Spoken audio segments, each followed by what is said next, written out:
I thought the response in the first inning after giving up 3 to come back and score 4 was very much in character for our team. I think Anthony did a good job settling in and getting us 2 zeros. And then, really, really good first inning, as I mentioned, with, 2 strike hits by Steven, by Jake Brown, setting the table for Jared's homer. And it got us off and rolling. Big 2-out hit by Luis in the third inning yesterday. And, love the tempo that Kaysen set today. I thought he was outstanding, as he always is. And then, again, good job by our offense. 2 outs, nobody on, and get a couple guys on and get them in with more really good 2-strike hitting.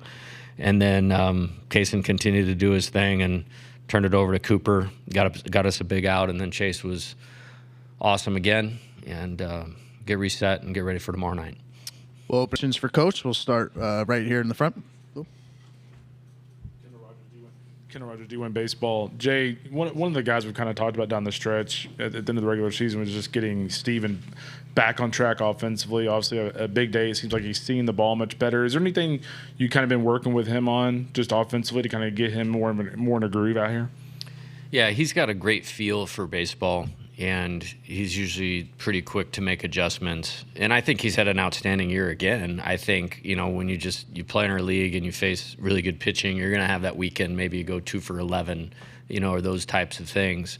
The defense hasn't wavered. I mean, he's been phenomenal. I think he has 4 errors on the entire season, made some key plays today, including the first ball, as the game got started. As far as the performance in the NCAA tournament, it's just really stacking quality at bats. And when he's focused on that and not trying to do too much, as he said, taking what the pitcher gives him, he's a really good player. And I think, it kind of can go unnoticed with our team. It's more than talent. It's really skilled baseball players, and he is at the top of that. And so when you have that kind of skill, you can make adjustments quickly and usually not stay down for long. Scooter Hobbs, Lake Charles, American Press. I'm sure your pitching plan was to get more than 3 innings out of Anthony. Nothing you can do about that. But how do you adjust with that, and where does that leave your pitching, having to use Kaysen, like you did? Well, I think never to look too far down the road in this tournament. I think you can get yourself in trouble with that. I think if you win the first 2 with only maybe 3 guys unavailable for the next game, you've probably done a pretty good job, and that's probably where we're at. I need to look at it a little closer. Don't have a pitching plan yet for tomorrow because we don't know who we're playing yet, via Arkansas or UCLA. Both are capable of winning that ball game tonight. So we'll stay in tune with that and then adjust. And that's what this tournament is at times. Had delays here, night games that ended up being day games the next day, and I'm just really proud of the way the team handled all of that. Noah Darling, College Baseball Central. Coach, you talked a few days ago about your desire to go through the winner's bracket sometime, and now you're 2-0, so congratulations on that. How do you look in the past and say, we've been in the other position before? How do you prevent that from happening to you? Well, I think that's a great question, and one thing I always tell the players is everything is training for something. And, we are in a similar situation in the regional, and a team played very good, and whoever we're playing next is fighting for their season. And so you have to bring the same type of intensity, to counterbalance, that focus and that motivation of that team. And I thought we did an excellent job of that in the Super Regional last week, and I think we've done an excellent job of it here. I think it's not just winning to us, it's how we win and how we get better at this craft of trying to be one of the elite college baseball teams in the country. And my message to them will just be to use their experience well.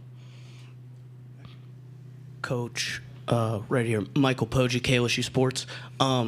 Most of your hits and runs came off of 2 outs when there are 2 outs still in the inning.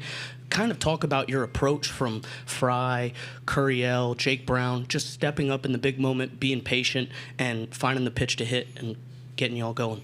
Yeah, I think it kind of goes back to that skill portion of baseball that I talked about. I mean, we certainly have great talent. Those guys you just listed off have great talent, but they're focused on what the game requires to win and their ability to stay within themselves, not try to do too much.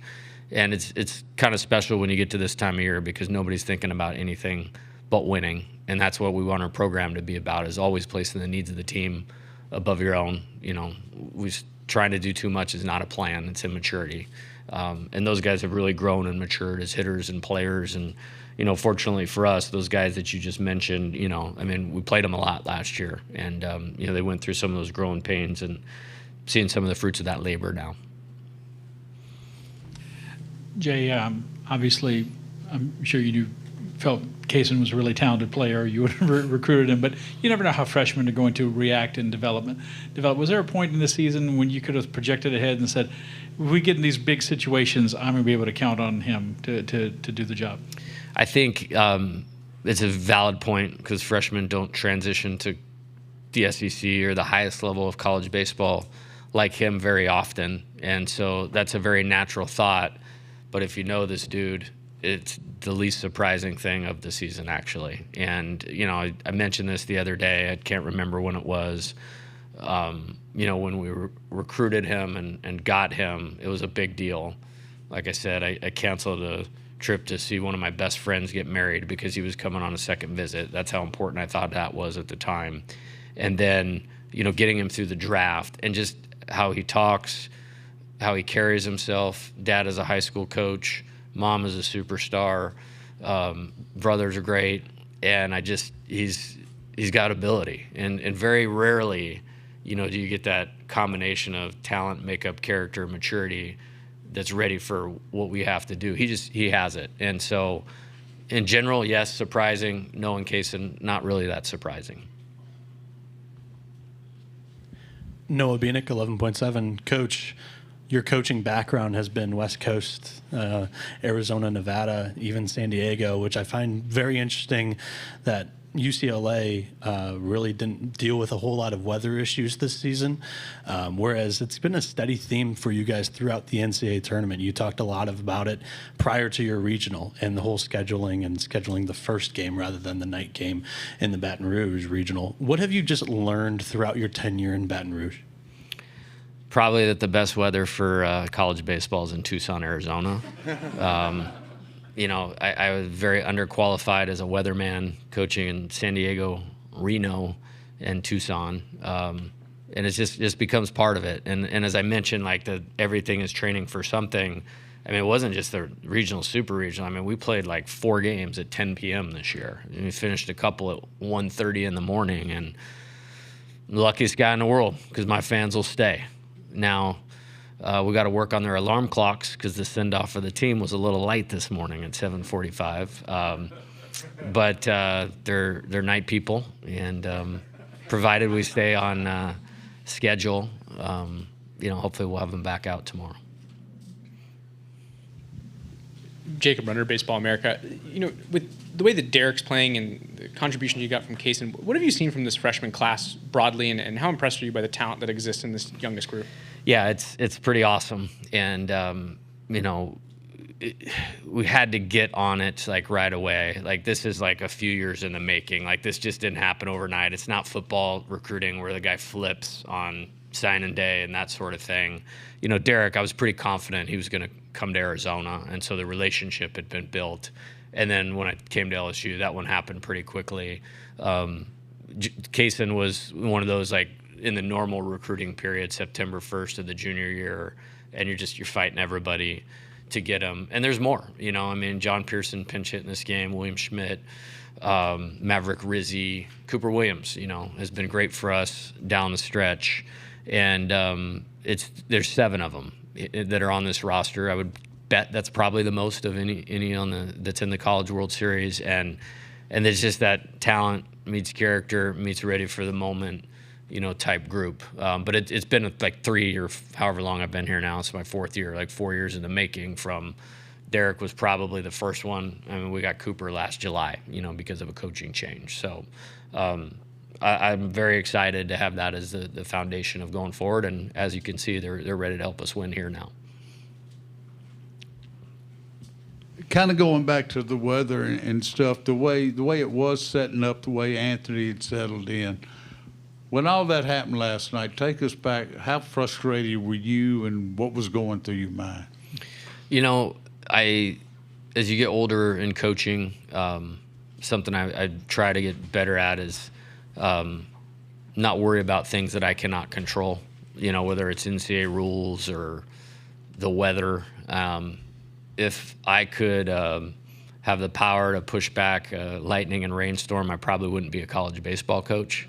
But I want to set a good example for the team. You know what I mean? Like if I'm frustrated and, making it a thing, then they're going to make it a thing. And it's my job to lead and not make it a thing. And so that's what I chose to do. And you got some of the smartest people in the NCAA running this deal. And they thought we had a window now. And, hopefully the sun's out. Hopefully it stays out and we can get the tournament, back on track. But I told the players, we literally finished the game like 13 hours later than we would have. So is it really, it's only a big deal if we make it a big deal. We'll take one more question. Jay, you've talked in the past about, I don't know if it was Arizona or not, how your season ended in 24 hours. You're going into a situation like that potentially today, I guess. How much did that ever enter your head, and how important was it? Every win's important, I get that, right? But how important was it to avoid that situation?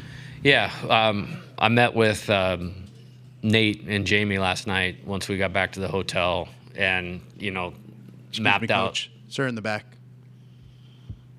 And we mapped out the bracket and all scenarios of how we were going to attack it. Because, again, it's a double elimination tournament. It's not a death sentence to lose a game here. And like I said, we've lost that game and been to the finals twice after losing that game that we just played in. So it was important, but me adding that to our team is not going to help them play the way that they're capable of playing. And maybe it wouldn't matter because I believe in their mental strength so much. But obviously important, but focusing on what we needed to do to play well in the game was the entirety of the discussions with the team. That'll conclude our press conference, Coach.